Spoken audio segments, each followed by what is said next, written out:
Ар бир адам өзүнүн ордун билиш керек. Ар бир адам өзүнүн ордун билиш керек. Бул жөнөкөй адам болобу, мамлекеттик кызматкер болобу, чоң мамлекеттик бийликте отурган адам болобу, депутат болобу, спикер болобу, премьер болобу, президент болобу, ар ким өзүнүн ордун билиш керек дагы, ордуна татыктуу болуш керек. Жогорку кеңештин депутаты деген адам сөзсүз түрдө билимдүү болуш керек. Ал адам билимдүү болуш керек. Анын фундаментальный билими болуш керек жок дегенде. Профессиональный билими болбосо дагы фундаментальный билим болуш керек. А фундаментальный билим деген эмне деген? Бул мектепти жакшылап окуш керек ал адам. Ал адам университетти жакшылап бүтүш керек. Так? Ал адам турмушта жакшынакай сабактарды алыш керек.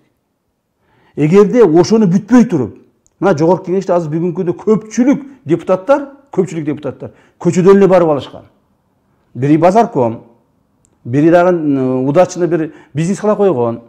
Атактуу кишинин баласы. Да, же бир атактуу кишинин баласы боло койгон. Мен көптөгөн балдарды билем да, просто айтканга эми азыр мындай бир уялып калышаар деп өздөрүнүн мындай сыйпалатып айтам. Бирок аттарын айткан жокмун да.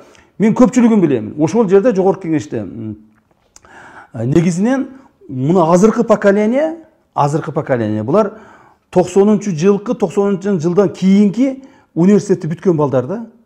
90-жылга чейин мына биз бүтүп келгенбиз. Мына мен Россиядан бүткөнмүн. Россияда Томскидеги политехникалык университетти бүткөм. Бүгүнкү күндө научно-исследовательский институт болуп калды. Так? Ал жер эми өтө мындай бир гранды да, ушундай. Ал жерден көп адам бүтпөйт да, көп адам бүтпөйт. Ушундай мага окшоп бүткөндөр көп болчу. Россиядан ошол маалдарда 90-жылдарга чейин, 95-ке чейин даже бүткөндөр көп эле. Алар ушул Россиянын жерлерине бүтүп, Союз маалында жакшы билим алып, мектептерди 5 деген окууларга бүтүп, ушундай болчу да. Азыркы болсо, азыркы отургандардын көпчүлүгү көчөдө жүрүп бүткөндөр, заочный бүткөндөр көп. Мына жогорку кеңештин эгерде эми биз жогорку кеңешти сындайбыз да, себеби бул эл шайлаган адамдарды. Жогорку кеңештин көпчүлүк депутаттарын мындай биографиясын карап көрсөңөр, көпчүлүгү сырттан бүткөндөр. Көпчүлүгү, мен муну жаман деп айтпаймын, физкультурный институт бүткөндөр. Же болбосо жөн эле бир коммерческий институт бүткөндөр. Так? То есть фундаментальный образование жок. Адамдын ички дүйнөсүндө болбосо, жүрөгүндө болбосо, көкүрөгүндө болбосо, мээсинде болбосо, ал кайдан чыгат? Ошол болгон нерсе чыгып атат да. Болгон нерсе чыгып атат. Ошондуктан бүгүнкү жогорку кеңештин деңгээли өтө начар дегенде мен да кошуламын. Ошол эле мезгилде мына адам ошондой жерге баргандан кийин сабак алыш керек да. Мына мурдагы албай калган билимдерин, мурдагы албай калган жөндөмдөрүн ошол жерде алганга аракет кылыш керек. Өзүн өзү өстүрүш керек. Адам ошол орунга барып отургандан кийин, кызматка барып отургандан кийин өзүн өзү өстүрүш керек да. Булар өзүн өзү өстүрбөй койду. Бир эле мисал мына жогорку кеңеште азыр өзүңүз айтып аткандай күлкүлүү кандай окуялар болуп атат. Күлкүлүү кандай жоруктар болуп атат. Спикерди канча биз сындап келдик. Жогорку кеңештин спикерин мен ачык айтайын. Бул жогорку кеңеш спикерин мен жумушка мен алганмын. Мамлекеттик жумушка биринчи мен алганмын.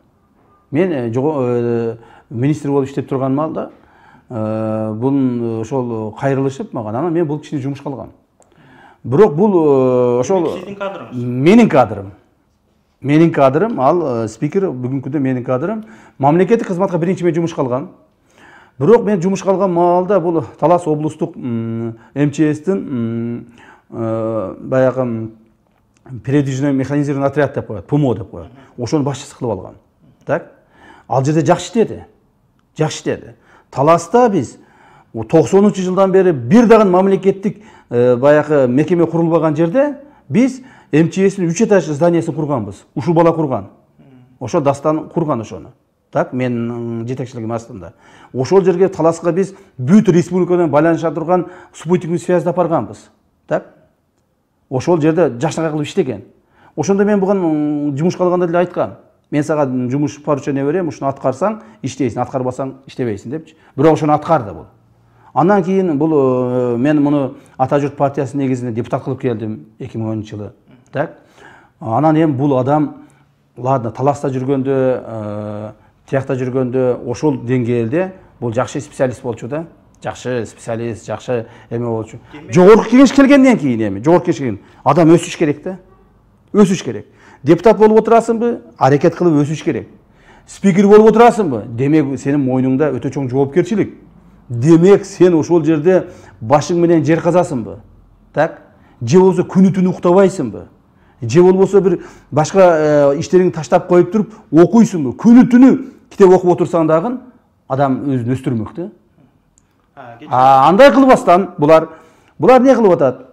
Мен мына ачык айтайын. Булар не кылып атат? Булар депутат болду, шайланды, биз деген депутат болуп турбуз, биздин чоң кызматка келдик, эми биз деген ушу жерге жашайт экенбиз деген маанини алып алышты дагы. Өздөрү өстүрбөстөн элге мыскыл болуп атат да. Мен ушуган мындай өкүнөм да кээде. Азыр сиз өзүңүздүн жогоруда сөзүңүздү айттыңыз да, мисалы 90-жылга чейинки окугандардын билим деңгээли мындай более ишенимдүүрөөк эле, анткени эл аралык окуу жайлардан же болбосо ошол маалдагы билим берүүнүн сапаты мыкты эле, ошонун натыйжасы деп деген ойду айттыңыз да. Мен берейин деген сурам, бүгүнкү күндө деле мисалы ошол АКШнын, Европанын менмин деген окуу жайларынан бүтүп келген жаштар жүрөт. Ошоларды эмне үчүн саясатка баруусуна же болбосо ошол азыр айткан жогорку кеңешке баруусуна мүмкүнчүлүктөр түзүлбөй жатат.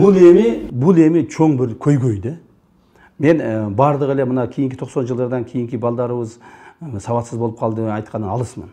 Андай эмес.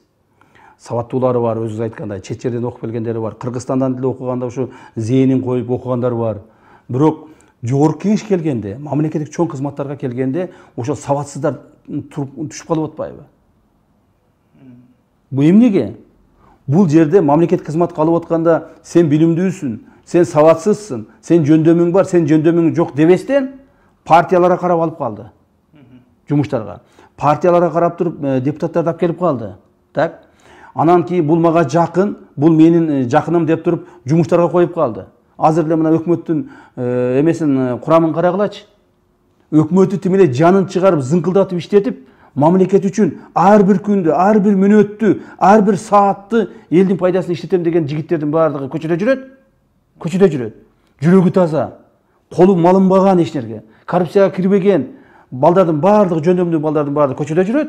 Ал эми жогорку кеңешке ошол эле өкмөттө болсо, жанакы эле менин жакыным, мен атамдын, Айшатамдын баласы эле, ой мен тиякта болгондо мындай болду эле, тигиндей болду деген адамдар келип калды. Бул биринчиден системаны биз күнөөлөйбүз. Экинчиден, ачык эле айтайын, бийликте отурган, бийликте отурган адамдардын түздөн түз күнөөсү. Бүгүнкү мамлекеттин акыбалы, бүгүнкү күндөгү бийликте отурган адамдардын түздөн түз күнөөсү. Алар кадровый вопрос чече алышкан жок. Демек, кадр маселесинен аксадык. Өтө аксадык. Анан кийин жанагы ошол сиз айтып аткандай дүйнөгө, башка мамлекеттерге элдин арасында күлкү болбош үчүн, так, элдин жашоосун кайсы бир деңгээлде өзгөртүш үчүн сөзсүз түрдө билимдүү, жөндөмдүү, анан кийин ички көөдөнү таза адамдар керек да. Ошондой ички көөдөнү таза адамдарды, билимдүү, жөндөмдүү адамдарды тандап алыш дагы өтө чоң мындай жоопкерчиликти талап кылат. Биздикилер ага барбай атпайбы? Камчы ага айтсаңыз, анан кече эле мисалы жогорку кеңеште болгон окуяны айтайын. Маселен, жогорку кеңештин депутаты Исхак Масалиев төраганы баш кылып, өкмөттү төш кылып, силер болбодуңар, мен кеттим деп мандатын тапшырып койду. Бул аракетке кандай баа бересиз? Бул кайсы бир деңгээлде бул мындай бир пиар ход да. Пиар ход кайсы бир деңгээлде. Бирок ошол мезгилде мен Исхак Абсаматовичти өтө жакшы билемин, өтө билимдүү, өтө мындай жөндөмдүү киши, өтө жакшы киши. Но эми мына бул эменин бүтүшүнө, жанагы жогорку кеңештин иштөөнүн бүтүшүнө мындай санап келсек 1 ай убакыт калды. 1 айдан кийин каникулга чыгат, ошол бойдон шайлоо кирип кетет. Ушундай маалда ушундай сөздөрдү айтпай эле кетсе, унчукпай таарынса дагы унчукпай таарыныш керек эле да.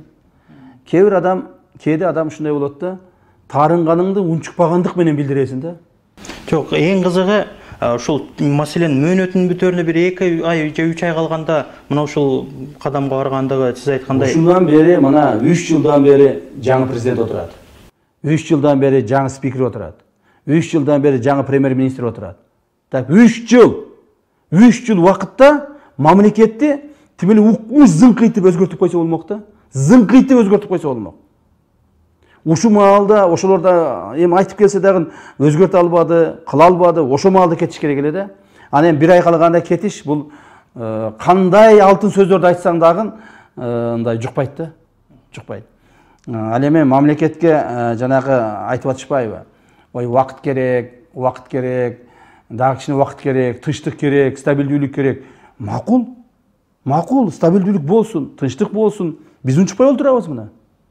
Унчукпай отурабыз, кой стабилдүүлүк болсун, кой тынчтык болсун, кой мына азыр келгендер жакшы иштейт экен, булар сону ишти кылат экен деп. Кыла алышпады го. Муну биз ачык айтышыбыз керек. Ачык мамлекетте элге ачык айтышыбыз керек. Бүгүнкү иштеп аткан бийликтин результаты жакшы болгон жок. Жакшы болгон жок. Мындан ары жакшы болуп кетишине бир фундамент дагы жок болуп атат да. Мына ушунча жыл, 2-3 жылдан бери булар фундамент курду. Баарын даярдады, баарын сонун кылды. Эми азыр скачок болот деп айтайын десем, ушул фундамент да жок болуп атпайбы? Сиз азыр маселен ушундай бир фундамент жок, мындан ары мындай бир өнүгүп кетишине мындай ишеним болбогондой пикирди айтып атасыз да. Ушул учурдагы президент болуп келишине сиздин дагы таасириңиз чоң болду эле. Анан сиз кандай үмүттөрдү күттүңүз эле? Алар менен кантип кызматташууга бардыңыз эле деген. Биз мындайда ар бир адам үмүт менен жашайт да. Үмүт менен жашайт. Эртеңки күндүн үмүтү менен жашайбыз да. Эгерде бир депутатты шайлаганда деле, президентти шайлаганда деле биз үмүт кылабыз да. Ушул адам жакшы иштеп берет. Ушул адам бир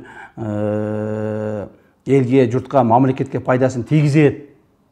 Керек болсо мен ушинтип ойлогон элем да. Мына мен ачык айтканда, ачык сүйлөйм, мен ушинтип ойлогон элем да.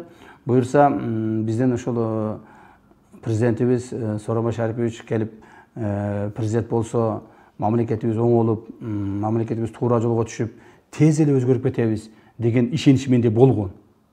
Бул ишенич чын айтканда азыр деле бул ишенич кетип калды деп мындай айтышым болбойт. Кайсыл бир деңгээлде ошол ишеничтер дагы деле бар. Но бирок ишеничтер азайып атат да. Азайып атат да. Себеби ишеничтин бардыгы жөндөн жөн сөз менен боло бербеш керек. Бул бардыгы результат менен, жыйынтык менен байланышыш керек да. Жыйынтык болбосо, результат болбосо, мына элибиздин жашоо турмушу оңолуп кетпесе, элибиз көпчүлүк, может быть, бир нече адамдын, жүздөгөн адамдардын турмушу оңолгондур. Ошол бийликтин тегерегиндегилердин. Бирок миллиондогон адамдардын турмушу оңолгон жок да. Миллиондогон адамдардын турмушу оңолмок турбай, кайра артка кетип калды да. Муну биз кантип жашырабыз? Мен канчалык мактап, канчалык жактап, канчалык көтөргөнүмдө дагы миллиондогон адамдардын турмушу бизге айкын мисал болуп турат да.